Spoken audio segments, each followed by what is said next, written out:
mean, I wanted to marry Harry. You wanted to marry Harry. You wanted to marry... We all wanted to marry Harry. We've already seen the incredible twists and turns of Meghan's life that led her to Prince Harry. She's devoted her time to good causes. I don't think it's right for kids to grow up thinking these things. Risen to stardom.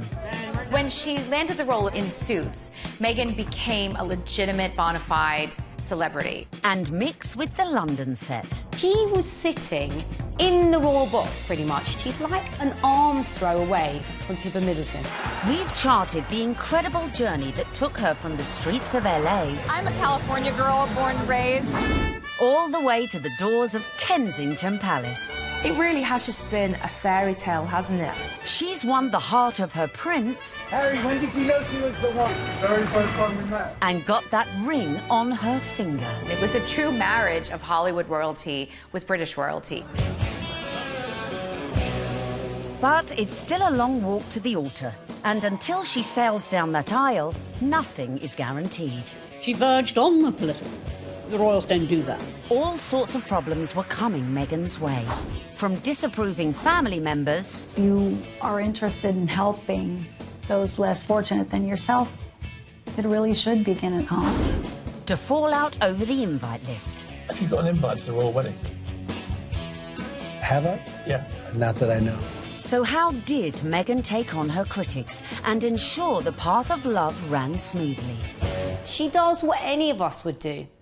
Hashtag ignore, ignore, ignore. If you fancy bagging a prince, tonight, our step-by-step guide continues as we open the next chapter in the story of Meghan and her prince.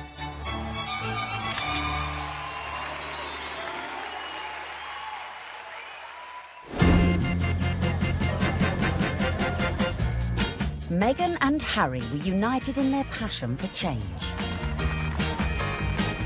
And in the months following their engagement, Meghan had thrown herself into charity, winning the hearts of the British public. It was clear from day one that she was like a duck to water. She is absolutely natural at this, very engaging, very warm, lots of eye contact. Harry was showing off his new fiancée far and wide, and she charmed everyone from all walks of life, including those who walked on four legs. She even wore a matching coat for the occasion. You can see the American effect of Meghan Markle in every single photo call and every single walkabout. When Meghan goes on walkies with Harry, she's hugging people. In Nottingham, the couple visited charities that were close to Harry's mother's heart. You could see the pride in Prince Harry. I mean, it was a joy to watch. While back in London, a visit to Brixton brought Meghan even closer to the community. Believe it or not, everyone is listening, and I'm in the same room as the royal couple right now. They actually shook my hand. I didn't expect that. I thought, you know, it would just be a distance. They were pretty cool. It was a real nice, good, feel-good factor. They should come more often. They really should.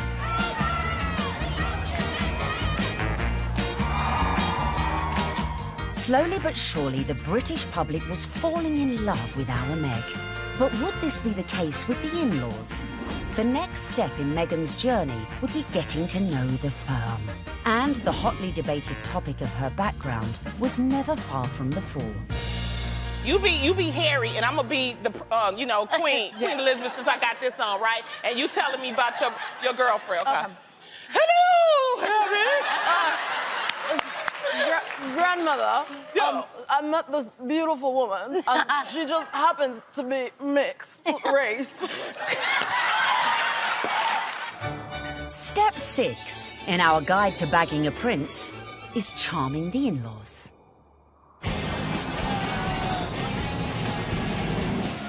One of the things I found really amazing when I was charting this story was just how warmly welcomed Meghan had been into the royal fold right from the early stages.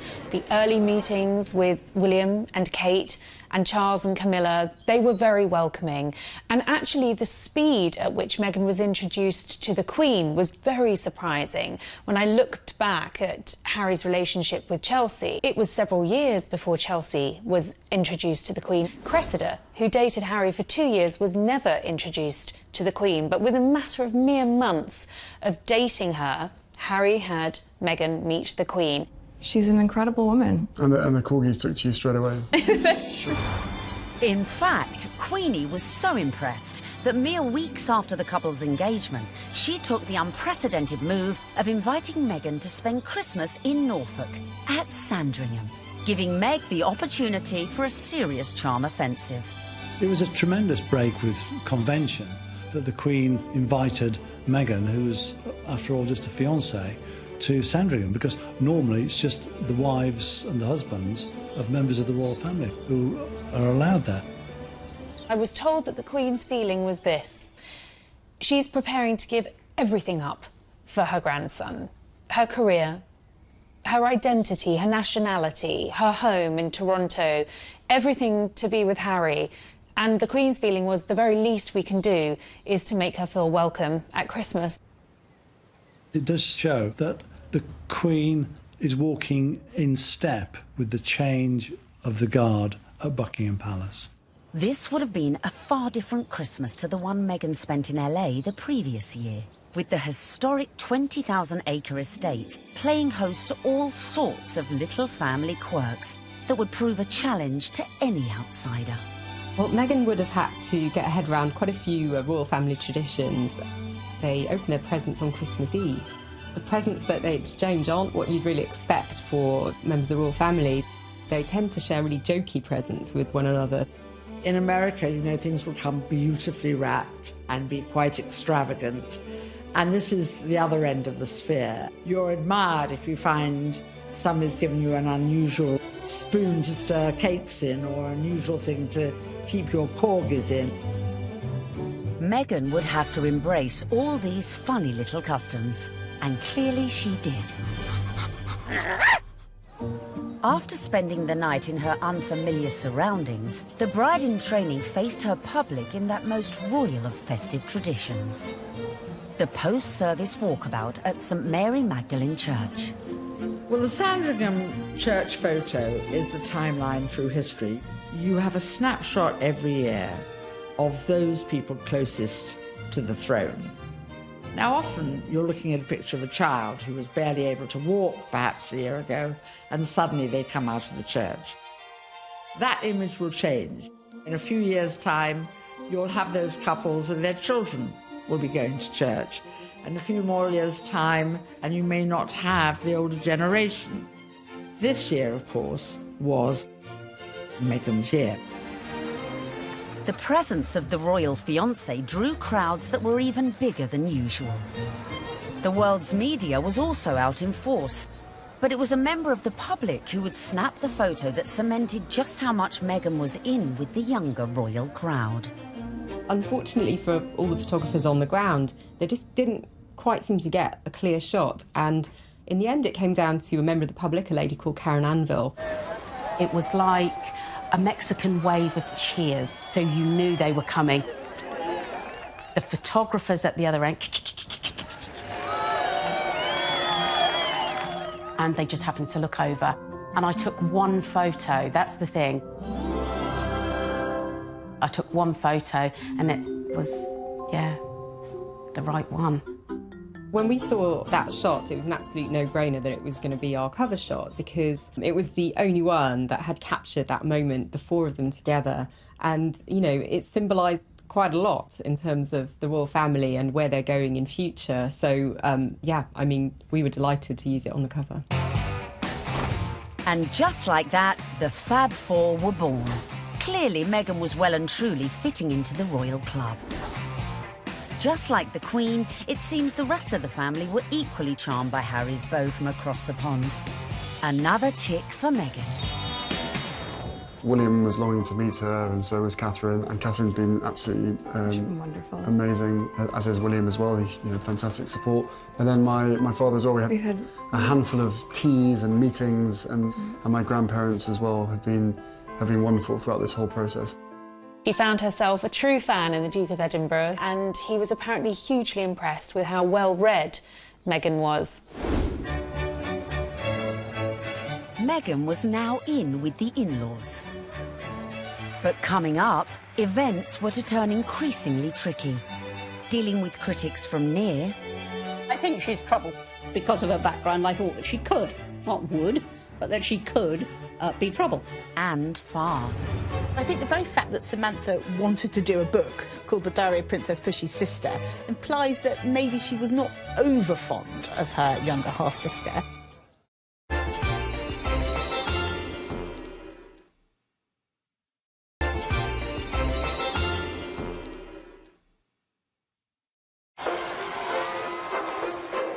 Meghan was proving popular with the in-laws, the friends, and was now conquering the British public. But what to do when you find out not everyone likes you? I don't know about this Meghan Markle. Yeah, she's too confident and self-assured. You see what I mean? This water feature's shit, isn't it? Yeah. Oh my God, I thought I was doing so well.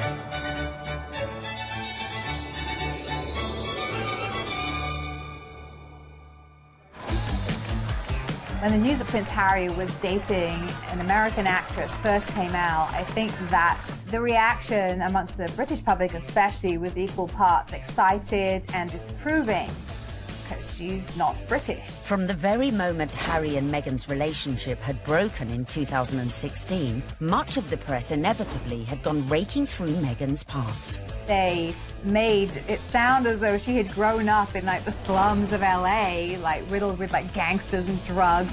With some reports focusing on the breakup of her parents' marriage and her relationship with her half-siblings.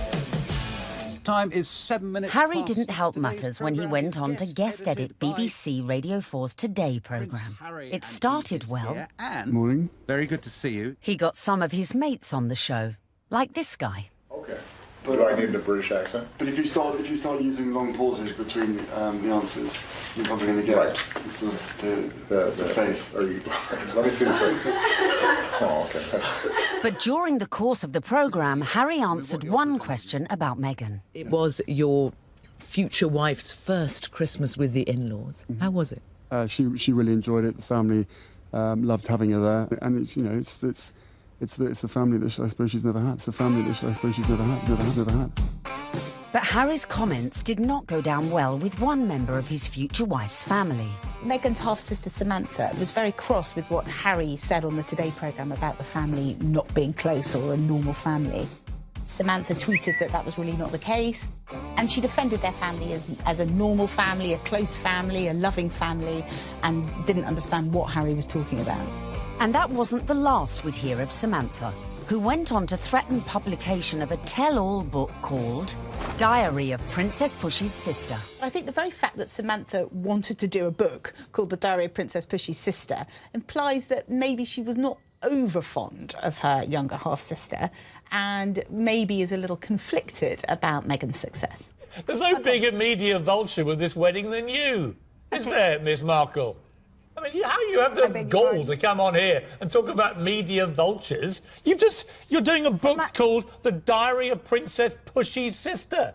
You've been trashing her for 2 years, you little vulture. I've made it clear in several interviews that you can't judge a book by its cover, and similarly, you can't judge a book by its title.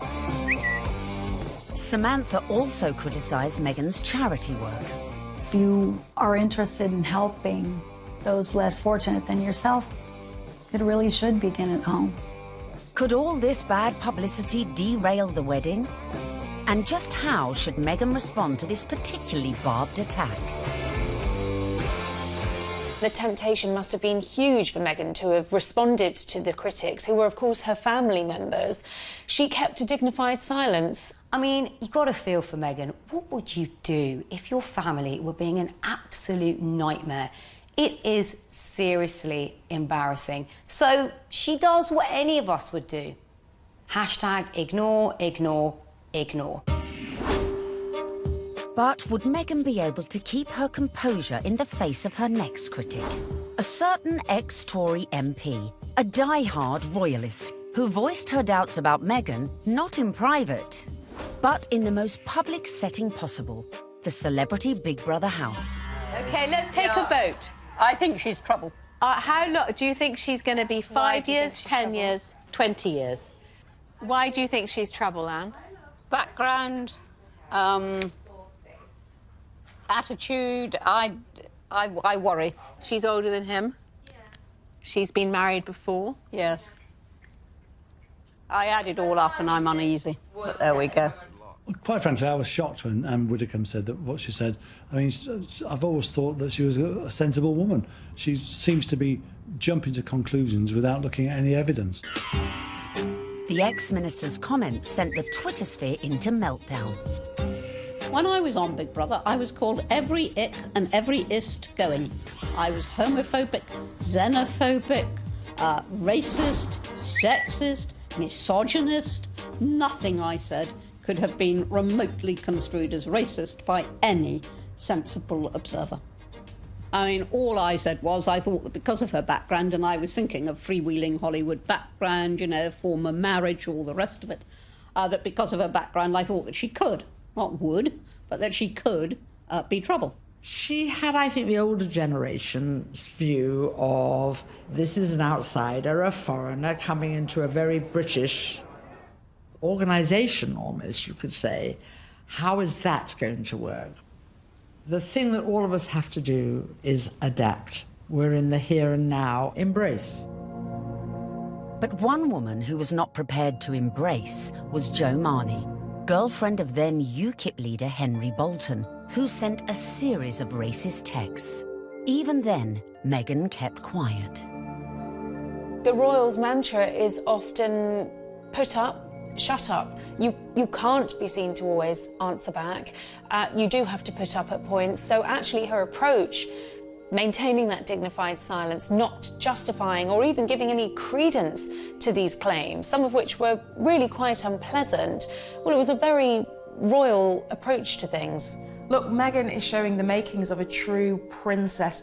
You've got to have that decorum. You've got to, on some occasions, actually, you know, keep silent and pick your battles. Even more flack came Meghan's way when she took to the stage with her potential prince, his brother and Kate at the Royal Foundation in February 2018. People say, well, you're helping women find their voices. And I fundamentally disagree with that because women don't need to find a voice. They have a voice, they need to feel empowered to use it, and people need to be encouraged to listen.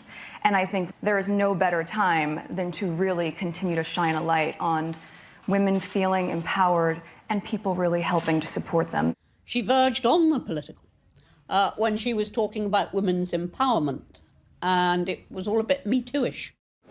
The royals don't do that.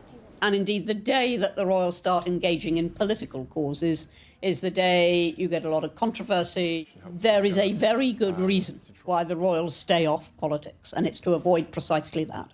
Not everyone shared Anne's view. It's refreshing because she isn't saying things that are incredibly controversial that we actually wouldn't stand by or back or believe in. These are really important points, important issues that she's raising, especially when she's touching on feminism. But was Meghan risking her relationship with the royals and the public? She's clever. She's using a voice in a good way, and she has actually been backed by the palace. But still the criticism came, and the palace had to release a statement defending her. Was this one step too far? This is the first time that we've heard anyone associated with the royal family talking about those campaigns. The Kensington Palace stressed that it would have been impossible for Meghan to talk about issues surrounding female empowerment without talking about those campaigns. Well, I think that by touching on the Me Too campaign, Meghan probably knew that there was going to be some kickback, and indeed there was. But actually, she got far more people saying, this is great, this is what the royal family needs to be doing more of. Phew. Looked like Meghan had found just the right balance to please the palace, her people, and most importantly, her prince. So, next step in our guide, embrace your prince's religion. She signed up to the Church of England, of which the Queen is supreme governor. And exactly 100 days after her engagement announcement, Meghan was baptised in the chapel of St James's Palace by the Archbishop of Canterbury. It was very special. It was beautiful, sincere, and very moving. It was a great privilege. Although she had attended a Catholic school in LA, Meg had a Protestant background. Her father was a member of the Episcopal Church of the United States. It would not have been an enormous step, to get baptised, but it was a big step in a way.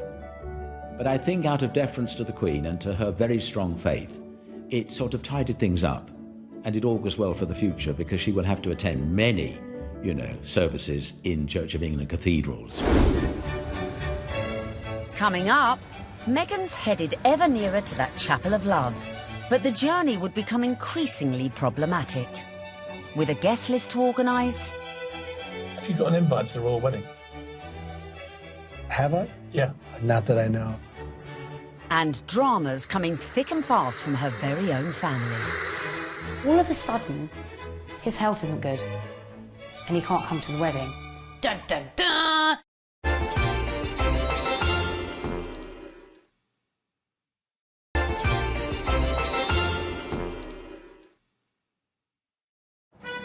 Welcome back, where we find Meghan almost at the final furlong of her romantic journey. But managing your wedding carefully was not to prove so easy for our Meg. First hurdle, the date. The wedding of Prince Harry to Meghan Markle. The date, the 19th of May 2018. Recent royal weddings had all been held on weekdays, but not this one.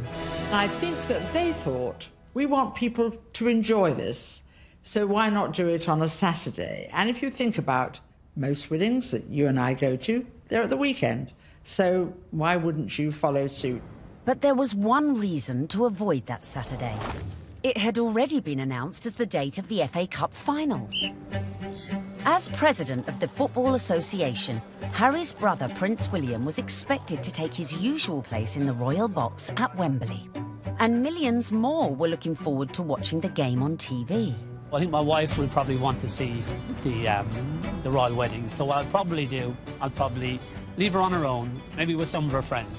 I'll go somewhere else where like-minded people want to watch the FA Cup final. I would so prefer to watch a royal wedding, not interested in football.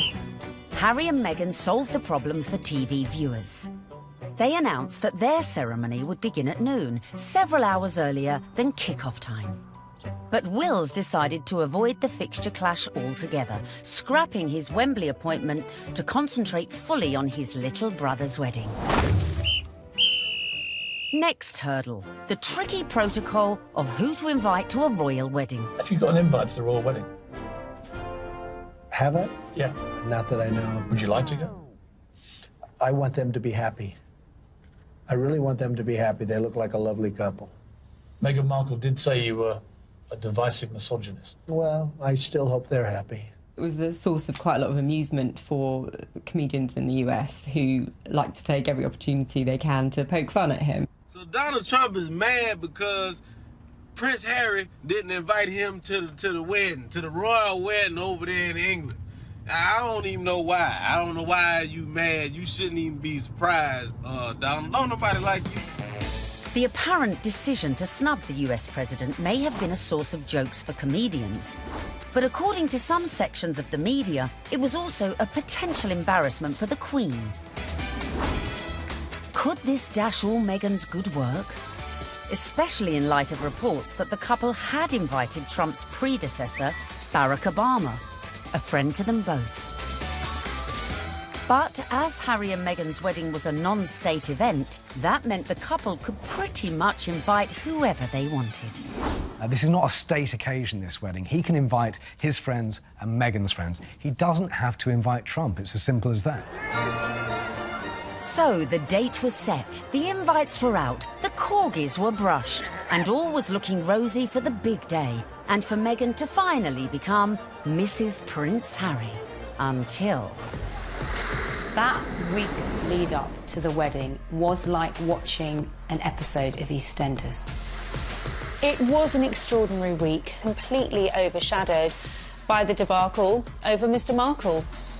We were told that Thomas Markle would be walking his daughter down the aisle. In fact, a story that broke the weekend before in the Mail on Sunday undid all of that. Thomas Markle was revealed to have been staging fake pictures for the press to bolster his image pre-wedding for the reported sum of $100,000. First of all, the pictures are leaked. Her dad is posing for pictures with paparazzi. Such was the embarrassment Mr. Markle felt he'd caused to his daughter that at the 11th hour he pulled out of the wedding. It got so confusing. It was like, is he going to be coming to the wedding?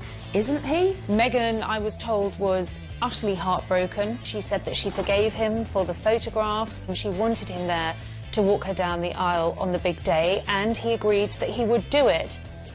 Until, all of a sudden, his health isn't good and he can't come to the wedding. Dun, dun, dun! Thomas Markle said he felt that the heart attack had probably been brought about by his son writing an open letter in one of the tabloids, basically telling Harry that it wasn't too late to get out of this wedding and that his sister was nothing but trouble. The whole of the country was talking about this. What is going to happen? And then finally, we had a statement. It was a roller coaster of emotions. In fact, prompted Meghan to issue her very first solo public statement. And very tellingly, that statement began with the word sadly. Must have been really difficult, because in the end, you know, it was announced that her father wasn't be coming. Added to that, parts of the family just descended en masse without an invitation. Former sister-in-law Tracy Dooley, that's ex-wife of the half-brother who just trashed Meghan in a letter, jetted into Heathrow with sons Tyler and Thomas, plus a shed-load of baggage, in every sense. There's more likelihood that I would have got an invite. They turn up, got all the suitcases, you see them having their pictures taken in the airport, you're thinking, what is going on here? Because apparently they either think they're going to get a last-minute, you know, somebody cancelled, you can come to the wedding now, or they're just going to make money off the British media and do loads of interviews. It's all about the... Be a pretty exclusive event. Right. So, I mean, if they feel like they would like to invite us, we'd be honored, and if not, we're going to be cheering her on and Totally supporting her no matter what. And then on top of all of this, Meghan has to find out that her nephew Tyler is growing cannabis and has even called his special batch the Markle Sparkle. I mean, it was just disastrous from start to finish, and I think actually everyone, not just Meghan, was pleased when they packed their bags and went right back to where they came from. Cue an epic sigh of relief at the palace. Despite all these problems, the wedding stayed on track, which brings us nicely to step 11.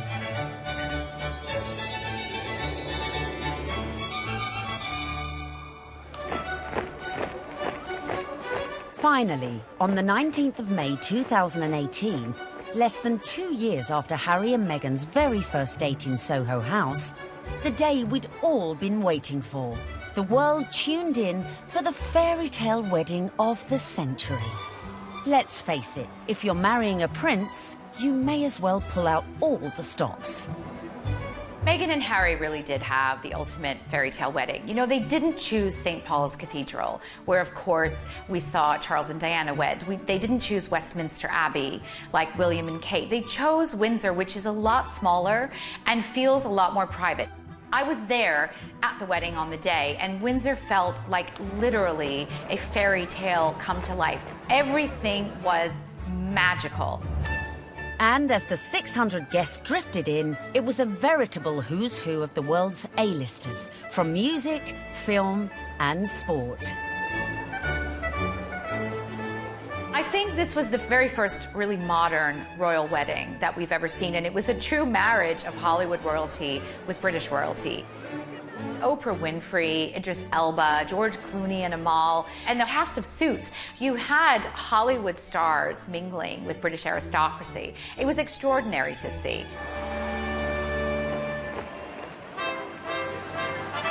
By the time HRH arrived, the atmosphere at Windsor was electric, with 200 representatives from the Prince's charities among the 2,640 cheering onlookers.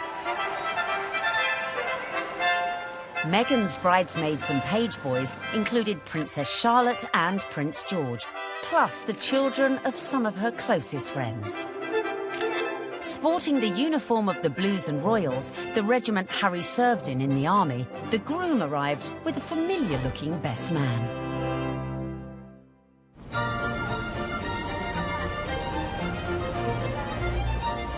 Right on cue, Meghan arrived with Mum Doria in the Queen's Rolls-Royce Phantom 4.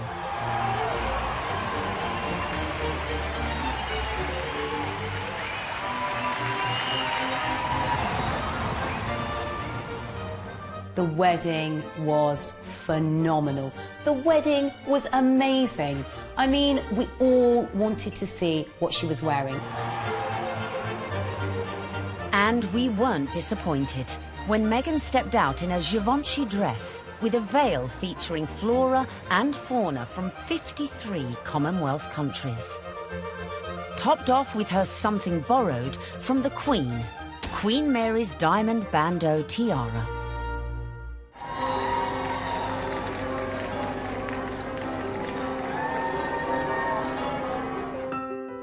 But with an absent father, who would walk Meghan down the aisle? Prince Charles rises to the occasion. Prince Charles walks her down the aisle. It's amazing. Hashtag the power of love. Hashtag love survives. When you saw it on the day, it felt like the right thing to do. It was a wonderful way of Charles saying, welcome to the family, and actually of Meghan showing the world just how close she already is to her father-in-law. Meghan had successfully won over her in-laws, and here it was on display for all the world to see.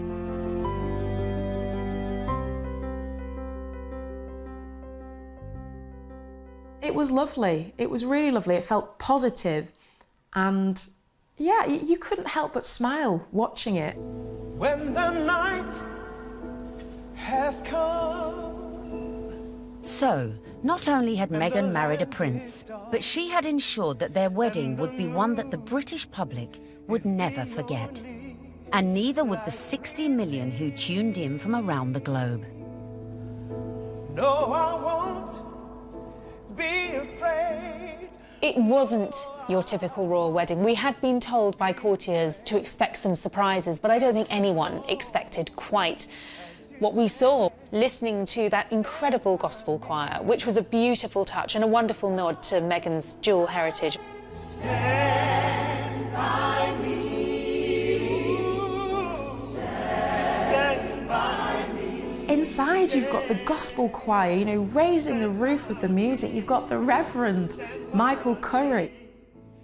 I think without a doubt, Michael Curry was one of the stars, one of the unexpected stars of the day. I don't think anyone was expecting his sermon. I certainly don't think the royal family were expecting his sermon, because the look of surprise, and I might say bemusement and bewilderment on some of their faces seemed to suggest that they were quite taken aback. We must discover the power of love, the redemptive power of love. And when we do that, we will make of this old world a new world. He started speaking.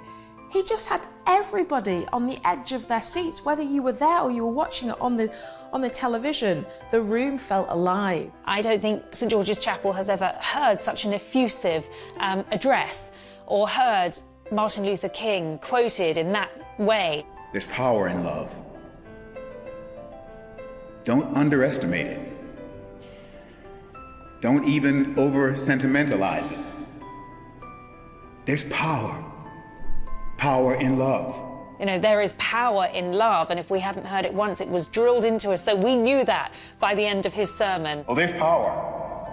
Power in love. Her family weren't there. It was just her mother. But her story, her African-American heritage, that was all beautifully reflected in the ceremony and in the day itself. All these things that are really very Meghan just made you realise how much more the world is coming together. It was poignant, powerful stuff. Meghan, I give you this ring. Meghan, I give you this ring. As a sign of our marriage. As a sign of our marriage. By the joining of hands and by the giving and receiving of rings. I therefore proclaim that they are husband and wife. She'd done it. She'd got the ring and she'd married her prince. Watching that wedding, you know, even if you're not a royalist and you're not a romantic, you really couldn't help but be taken in by it because it was two people that actually seemed like they were really in love, which on any level is just so nice to see.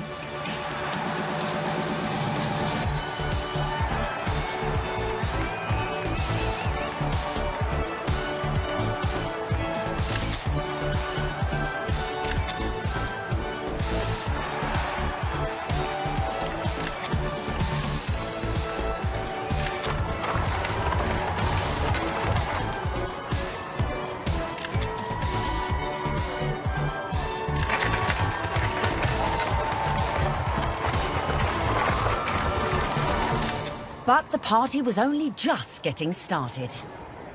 Serena Williams playing beer pong. I bet she aced it.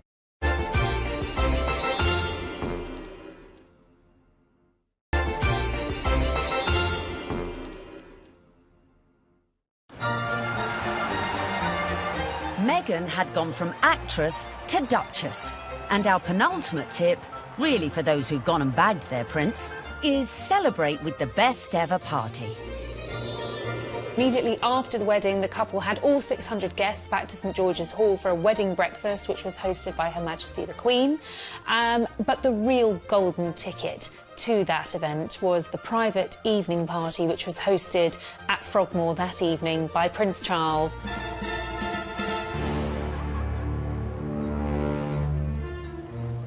We saw, of course, Meghan's dress for the after party, which was by Stella McCartney.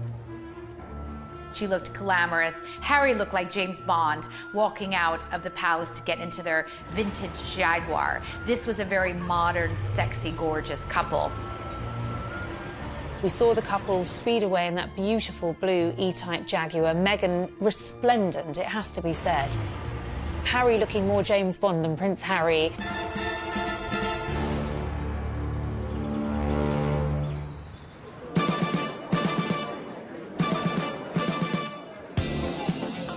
Anyone who was anyone was there, sipping on their When Harry Met Meghan ginger and rum cocktails.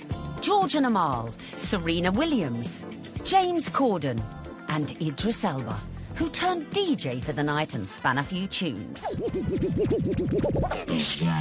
I was put forward to DJ. I really wanted to DJ. I would have done the best wedding set in the world.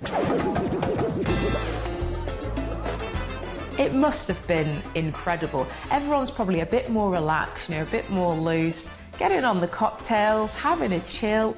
Everyone just wanted to know the juicy details of this VVIP party. Were these huge Hollywood stars and celebrities doing the same kind of things we do when we've been drinking since about midday? Yes, they were.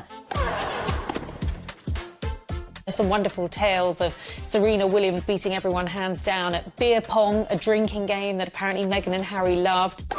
Serena Williams playing beer pong. I bet she aced it. Serena has since denied she played this game. Shame. But who knows, maybe when they throw their next party. George Clooney serving up cocktails and whisking Meghan and Kate around the dance floor. A dance-off instigated by James Corden between Princes William, Charles and Harry. Which we like to imagine looked like this. Wheels, come on. Well, it's my reception. Could bust a few. Yeah, there you go. Yeah, there you go. Okay. Yeah, come on. You like that, brother? Yeah, twerk it. Wheels. Just jam on. Twerk it, Wheels. There you go. No. Yeah. Oh, no, Grandon just saw that. Bollocks. All right. having an absolute laugh. I mean, was the Queen there? What was she doing? Was she watching it? Was she getting involved? It just sounds like, you know, the doors have been closed, the curtains have been closed, and it's like, right, let's go for it. Let's have a laugh. Let's enjoy this.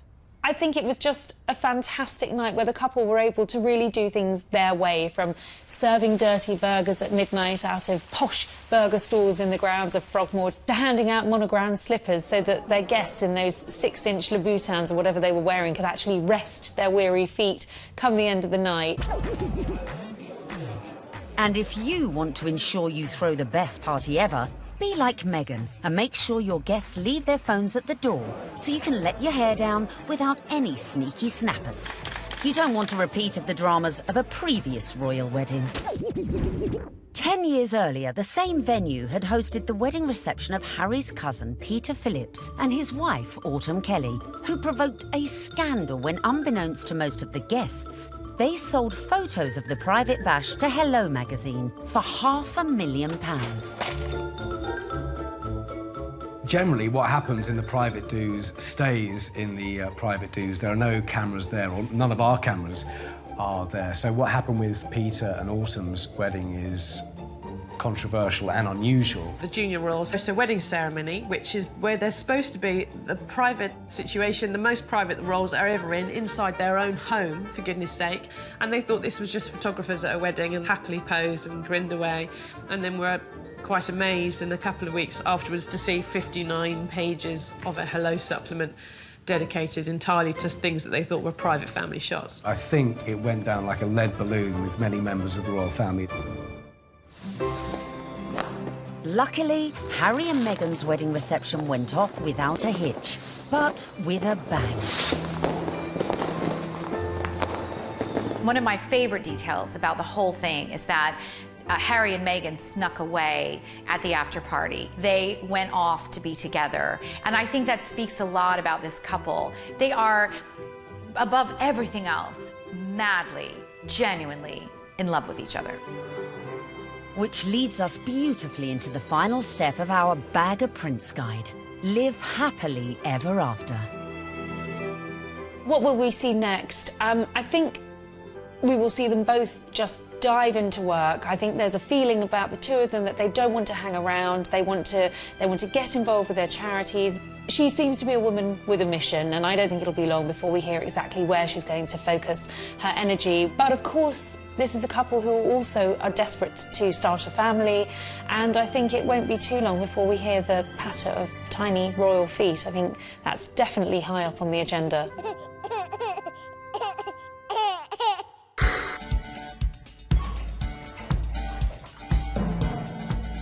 So there you have it. From being born into showbiz, to getting famous, to moving countries. Making moves in royal circles, charming the in-laws, and staying silent in the face of criticism. Meghan Markle might not have set out to bag a prince, but follow her lead, and maybe you could do it too. It was the ultimate American dream, because hers was a bit of a rags to riches story, and her journey from the leafy suburbs of LA to Toronto to Kensington Palace to St George's Chapel has been a monumental, epic and frankly incredible story. It's so good to meet you. She's a modern woman.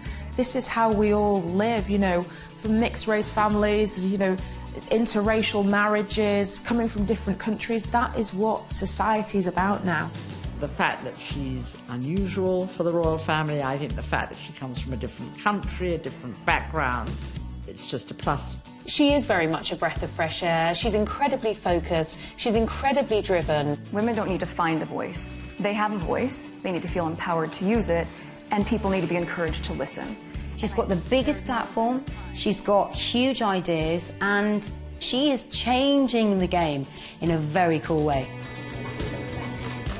And she makes Prince Harry happy, and so he now has that partner that he said he always wanted to share the load with. And in Meghan Markle, he found it. If this were a movie script, you would say that Meghan completes him.